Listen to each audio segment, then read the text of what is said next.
usa ka dakong hagit ang pagsunod sa mga pagtulunan ni Jesus. Unya ang unang hagit mao ang ingon siya, ayaw mo og alagad sa duha ka agalon, dili pwede ninyong alagaran ang Dios ug ang salapi. Kani permita ni makadungog nga maong ebanghelyo, pero ang gusto ni Kristo nga ato gining mahinumduman kay mao ni ang sekreto nga mudaghan ang atong higala nga makapahimuot sa Ginoo. Naman say naghigalaay aron makapahimuot sa demonyo. Nagipangutan ako nun ang imong tupad na kinsa may nahimuot ni moron, ang Ginoo o ang demonyo. Na nya kanus ang mahimuot ang Ginoo kun atong higugmaon ang atong isig katao, unya himuon nato silang higala pinaagi sa paggamit og kwarta. Kining mga kwarta, mga atong mga gasa, talento, gamiton tani sa pagtabang sa atong isig katao. Mao na diri sa atong unang pagbasa si San Pablo gasigig pasalamat sa mga tao nga nakatabang niya, nahimo niyang mga higala, gani ang uban na priso pagyud kuyog niya.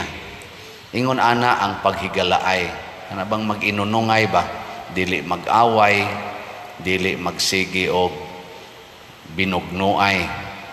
Muna dinhi sa atong parokya naning kamot ang makahatag tag mga paambit sa mga grasyang atong nadawat, kining mga kolekta ato ning gipaambit sa nagkalain-laing mga tao. Apil na ning mga sasing boys nato nga mga buutan na kay karon. Dagko na ra ba kayong tao, tag-as naman ako. Ay lamog tan-aw silang picture kay mga buangon lang yapog naong, pero mga buutan na sila karon. Sa una mga buangon kayo ni karon na minus-minusa na mga sasing boys nato atong gipaambitan. So nanis mga hapit mo upat ka tuig, sige tagpaambit ani nila sa ato dinhi mga grasya nya karon sad nakat-on sad sila paambit ngan hinato sa ila sang pagpangalagad.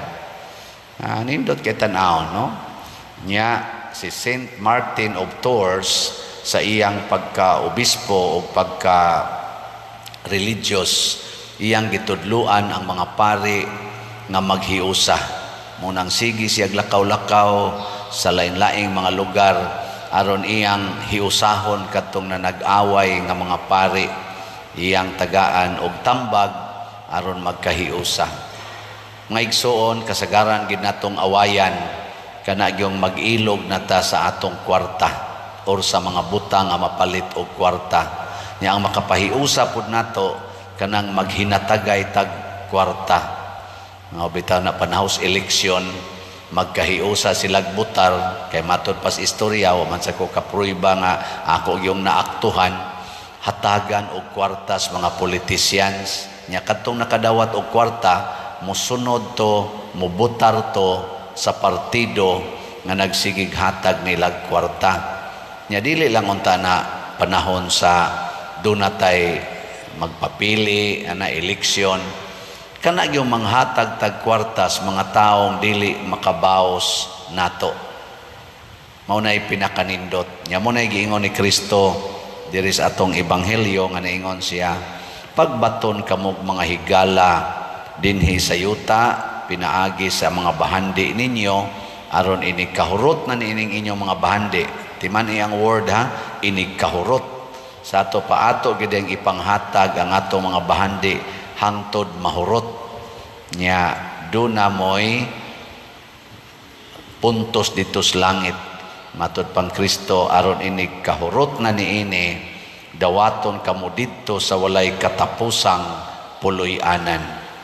Nigilingay mong tupad ing nanakay kwarta diha karon ihurot naghugs kolekta. Ihurot nagpalit og slot.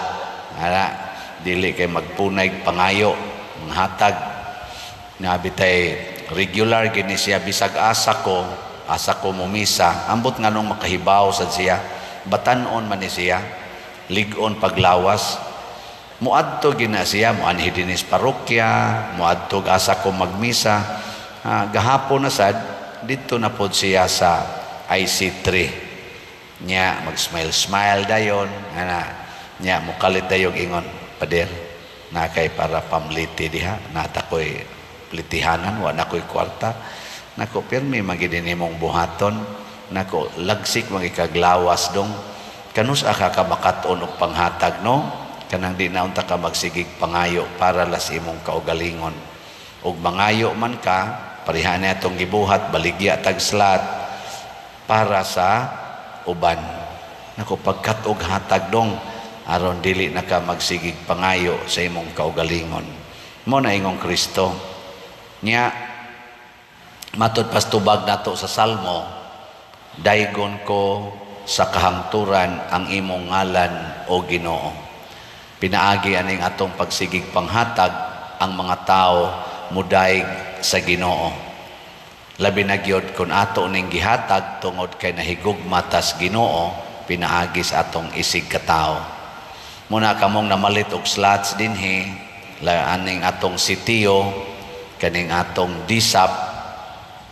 Kami nga ako, labi na gyud ko nga inyong gitagaan ining maong pabor, makapasalamat yung ko sa Ginoo. Og nagampo ko kanunay na kamo usab makatagamtam sa mga kaning gitawag na tog abundance gikan sa Ginoo. Kanabang makaingon na gitang bisan pag naay mga problema, bisan pag naay kalisdanan, makaingon ta, wala na akong hahanapin pa. Gikono, katapusang lingi sa imong tupad, ingnakono na siya, wala na kay gihanap-hanap. Orang imo bakang mata mo'y hanap na. Usahay hanap na kay tagmata, pero sige lang yapon tagpangita sa atong gikinahanglan, nalimot taghatag, unsay gikinahanglan sa uban. Ug ato nang buhaton, punon ta sa grasyas Ginoo, labi na gyud sa kabalaan sa kinabuhi. Manindog ta.